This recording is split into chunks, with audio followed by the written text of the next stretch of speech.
Pazi zdaj, 3, 4...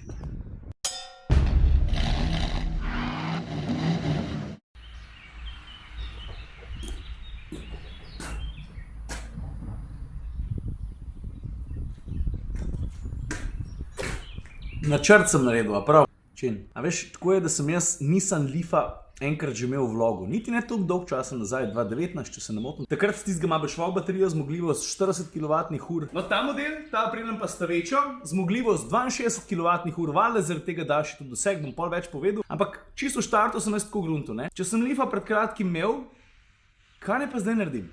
A veš, da bo malo drugače. Ajde, malo si imel srane. Danes imam tudi malo več časa, kot ponovadi. Pa bom sam sebi prvoščil na road trip. Pa če že imam štromarja, sem rekel, dajmo se nekaj na temo energije spomniti, predvsem takšne, ki jo ponuja tudi narava, pa sem se spomnil vodnih virov. In pa sem pospravil garažo, ki je za tem telefonom, s katerim snemam, pa sem najdel tole. Tole drugače ponazarja našo smaragdno reko, do Soče ne grem, imam pa en drug načrt. Danes sem ga filil, baterije imam nič izpoln, 86%, ampak to vseeno v praksi pomeni, ja, več kot 300 km, 310, 311, če ne bom neumnosti delal. Pa sem se pa odločil za tuturo. Poslušaj, zdaj se bom odpeljal od tukaj po avtocesti do Celja, pa bom zavil proti Laškem in bom sledil Savinji. Tam nekje pri Zidanem mostu, če se še prav spomnim, se Savinja priklop Savi. Inač, pa dol naprej, ne? Sevanca, Krško, Brežice, kao bom polil. Vmes bom pa ziher najdel kakšen Uržah, da se ustavim, pa da še kaj povem. V Leafu. Ok, je to. Pojmo. Škoda kavom pa vsem še spiva, prav. Se obnašam, kada šnop spijema. Luštno je, takole na tišino električnega pogona bi se 1, 2, 3 lahko navadil. Tudi z dosegi pri električnih avtih in sem štejem, tudi Leafa se stvari fejst popravlja, mislim, zmogljivost baterij iz generacije v generacijo, pa tudi s facelifti raste, doseg se veča. Tako da ni več uno, veš, aha, električen avto, čak, alarm prišel, boš prišel. Stari se s tem avtom vozim zdaj že 11-12 dni, Ljubljana pa nazaj, pa še sem pa kaj, noben problem. Pa tako, kot sem prej rekel, dosega vam za 312 km, baterije je še 86%. Avtocesta do Celja. Ja kva, točno sem pozabil. To v bistvu pomeni, da sem zdaj za brez veze baterijo vzel za dodatnih 20 km dosega, 10 po avtocesti, 10 po navadni. Ok. Dobro sem začel, ne? A kaj bi Gregorčič rekel? Ne ga šparat, prav je tako. Tudi v lifeu pride do sprememb, sem pa tja, ne? Se zgodi, žena kliče pejto štacuno, vmes še nekam skočiš. Ni vedno, da to, kar si zjutraj začrtaš, da pol čez dan drži. Tudi zato je fajn večja baterija. Boš to kukar pa, bi rekla od Andraža babica. Veš, ona reče, boš to kukar pa in pol ti čakaš, ja, kukar kaj? Ona pa, boš to kukar pa. Pa če smo že v Celju, na gradu si bil že kdaj? Nisi, a gremo pogledat? Evo ga vidiš? Dober dan. Preden grem noter, na kaj najprej pomisliš, ko pogledaš grad? Poleg vitezov, krličen, zmajev. Jaz pa mislim na varnost. Sprva so imeli gradovi funkcijo utrdbe, ne? To je jasno, zato da si bil noter varen. Dobro, pol pozneje so gradovi dobili še drugačne funkcije, ne? Malo je bilo estetike, veliko je bilo postavljanja. Recimo kakšen Šembrun na Dunaju. Ni to isto kot v Celju, ne? Dvojno obzidje, strateško ful močna pozicija, pa 3 metre debeli zidovi pa take fore. Zdaj pa, če že govorimo o varnosti, potem da se človek dobro počuti, pri avtih je to tudi dosti pomembno. No in ko pride do Leafa in varnosti, je dobro, da veš eno stvar. Avto je že v osnovi, se pravi v seriji, zelo dobro opremljen. Najprej imaš zaviranje osili, pa imaš nadziranje mrtvega kota, pa opozorilnik pred nenamerno menjavo voznega pasu. Pri višji stopnji opreme za tega Leafa to velja, imaš pa še 360-stopinjski pregled okolice, pa avto zna prepoznati, če si utrujen in te valjda na to opozori. Pol je pa tukaj še sistem Pilot Pro oziroma Pilot Pro, kakor nisem temu prav, to je ta plava tipka, vidiš? To je pameten tempomat, predvsem pa Traffic Jam Assist. Pravzaprav je tako, da kaj zastoj ti avto maksimalno pomaga. Ti moraš imeti roke na volanu, on pa naredi vse ostalo. Dejansko. Tu do konca desno vod na grad, levo kavarna, pa je čist prostor pocenjeno. Super, hvala, vse. Če ne bi tukaj kakšen mesec pa pol nazaj sta malo, se ne bi spomnil priti. Je pa v vsakem primeru zelo spektakularno vse skupaj vingrade. Tale stolp je višina 25 metrov, ima tudi zanimivo zgodbo. Skoč na net, če se ti ne ljub sem prijeti, ampak obisk v vsakem primeru priporočam. A veš, če te stvari vsaj malo fascinirajo, ti 100% zadogaja že sam takole, ko stojiš med temi zidovi. Cajta ni veliko, poglejmo razgled, lahko bi šel na vrh stolpa, pa se mi je da zdaj gor lest, malo mi je vroče, zunaj 30 stopinj, kavbojke imam gor, zato ker sem malo smotan. A stari, kaj se je moralo za temi zidovi včasih tukaj vse dogajati?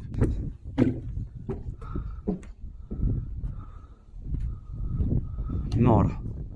A? Pa poglej, kakšen razgled. Čudovito.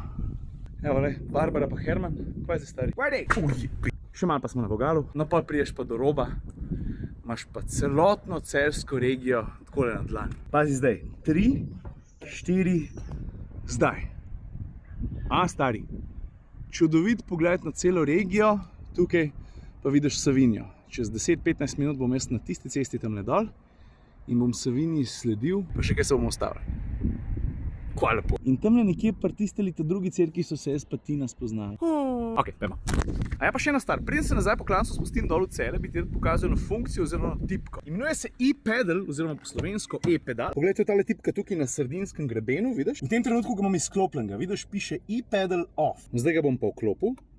Takole. In tukaj se bo spremenil napis, poglej. Zdaj nekateri že veste, kaj se je oziroma kaj se bo zgodilo. A veš, regeneracijsko zaviranje, pa ne sam, ko se peleš po klancu dol, kadarkoli je bilo zdaj izklopljeno. Jaz sem ga vklopil, s tem bom pridobil še nekaj štroma, avto bo pa sam od sebe zaviril. Pravzaprav nisem tako prav in to tudi drži. Voziš zdaj lahko samo z enim pedalom. Z gasom. Kadar daš gas, se avto premika naprej, ko ga spustiš, avto samodejno zavira. Ti ne rabiš obremenjevati zavor, obenem pa nekaj štroma pridobiš. In kolikor štroma pridobiš pri električnem avtu, ti to lahko pomaga. Mimogrede, to sem pa zdaj opazil. Z tega kota, poglej to dinamično plavo linijo, kako se uspne proti zadku, pa pol doseže vrh in se nežno spusti proti luči. Hudo zgleda, ne? In veš, to je ena plat električnih vozil, ki ljudje včasih kar malo pozabijo. Ne? Če ti recimo ta e-pedal dosti intenzivno uporabljaš, če večino časa voziš v urbanih okoljih, ja stari, lej, obraba materijala je bistveno manjša, kot bi bilo drugače, če bi se vozil s klasičnim avtom in bi vsak dan obremenjeval zavore non-stop. Tukaj tega ni. Vidiš, tam gor smo bili. Ok, Celje, adijo. Drugač pa Savinja, ne? Šesta najdaljša slovenska reka. Pa najdaljša slovenska reka, kot celoti teče po našem ozemlju. Mimogrede, a si kdaj lovil ribe na roko? Pa je bilo kdaj ful narodno, če si namesto ribe ven potegnil kačo. Se niso bile ta stropene sam. Feeling je pa vse grozno. Laško, 85 km sem prevozil, baterije imam še za 60% oziroma dosega za 234 km. Povprečna poraba v tem trenutku potovalcem prav 17 kWh na 100 km. To so pa iz prve povedal. To mi deli! Mimogrede tamle na levo, ne? Najlepši plakat v celi Sloveniji. Ej, vedno pozabim, koliko je ta cesta lepa, pa koliko se je prijetno po njej pelati. Zidani most, točno tukaj je Savinje konc, zato ker se začne stekati v Savo. Tudi farbe se malo pomiksajo, vidiš, iz zelene gre pa bolj na rjavo. Ok, po slabih 115 km sem se odločil narediti tukaj pri vrhovem en kratek pit stop. Zdaj mi je ostalo še 52% baterije in sodeč po potovalcu, ker zdaj se vozim precej umirjeno, imam štroma še za 204 km. Dobro se drži. Drugače pa, če se boš vozil po teh koncih, ne, predlagam kakšen odklon od glavne ceste, zato ker, če ga ne bi naredil, tele lokacije nikoli ne bi našel. Veš, ko en gosti sok smetano sem si tudi zaslužil, a? Sem rekel, kar zraven tega le parkirajo, prav? Dobar. Hvala. Evo, en gosti sok pa selfie s kelnarco poznej, cajt, da gremo naprej. A pa veš, kaj se mi še zdi prav, da bi omenil vmesnik, lej, Nissan ga imenuje Nissan Connect. In ta vmesnik sam po sebi, jaz sem z njim zadovoljen. Predvsem mi je pa všeč, se to ni nobena ekskluziva za ta avto, ne? To se drugod dobiti podobne rešitve. Fajn je, če si izloadaš aplikacijo, ker z aplikacijo, ki je povezana s tem avtomobilom, lahko delaš tažnatanih stvari. Preveriš stanje baterije, ugreješ kabino daljinsko. Ali pa ne vem, navigaciji pošljaš naslov, da poveš avtu, lej, kele bomo šli. Dobro, ajde pa še to združuje z Androidom, pa z Apple CarPlay tudi. No to. Pa mogoče ena misel. Boljš, ko se bomo ljudje naučili izkoriščati obnovljive vire energije. Pri tem valjda mislim na veter, na sonce.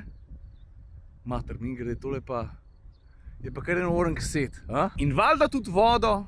Bolj prav nam bojo prišli avtomobili, ki znajo to s pridom izkoriščati. Tega strica. Kako šiba. In to na elektriko, ne? Kaj da pa se zmenili. Špricnemo jim sevnice, vidiš grad? Ti kva pa če pes zaključek videa tlele naredil?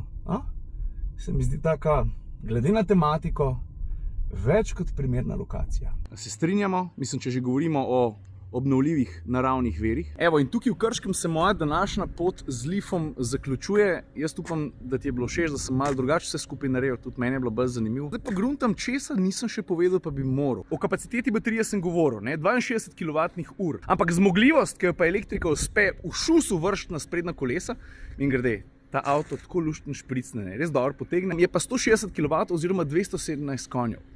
Ne bom rekel, da je športen. Mogoče sem šel, ali pa mogoče nisem šel tudi na Raceland odpeljati en hiter krog, ali pa 3. Sem lepo zbil doseg dol za par kilometrov v šusu, ne. A ja, pa še na eno stvar sem pozabil, da se razumemo. Glavni adut tega avtomobila je zmogljivost v smislu dosega. 350 km, če malo paziš, z lahkoto dosegljive. Stvari, ki sem jih pa podcenjeval, številka 1, udobje. Avto odlično blaži, tudi v kabino prodre zelo malo motečih decibelov. Ta druga stvar pa, Stari prostor, pa ne govorim samo v kabini, ne prva pa druga vrsta placa, kolikor češ. Kufer, lej, bom takole pokazal. Kar vidiš, je 442 litrov velika luknja. Leaf spada po velikosti v segment C. In med njemu podobnimi električnimi avtomobili, ne vem, če boš najdel večji kufer, no? 442 litrov, po mojem ne. Pa če se ti je zdelo, da si videl napis Bose, je to zato, ker imaš prav. A veš, če zbereš opremo tekna, na pol zraven pade tudi ozvočenje Bose. Jaz nisem strokovnjak za zvok, pravzaprav ga v komentar minuti redko omenjam, ampak je kar orank, no. Je. Čist za na konc si bom pa sposodil eno od Gregorčiča, prav. Se mi zdi, da je v nulo povedal, 2 dni nazaj sva se pogovarjala prav v Leafu, ne, da je eno od poslanstev tega avtomobila, da dokaže, da se znajo kolesa zelo učinkovito vrteti tudi onkraj dizelskega sveta. In a veš kaj? Včasih nerad priznam, ampak se mi zdi, da ima dec na več kot en način prav. Električni avti niso vse. So pa zelo velik, pa ne sem to čudali več. Kar se pa Leafa tiče, jaz sem se imel fajn. Zelo. Predvsem zato, ker sem bil pomerjen z dosegom ves čas. Pa je bilo treba nazaj priti, pa sem šel vmes levo, pa desno. 2-krat sem obrnil, sem šel par fotk narediti. Na pisto sem šel 2 kroga narediti, vem, ni dirkalnik, ampak se mi je zaluštal. Zdaj za foro za konc pogledamo doseg, no. To se pravi, pazite, v prevozu sem 162 km, dosega vam še za švoh 130, baterije pa 32 posto. Z lahkoto.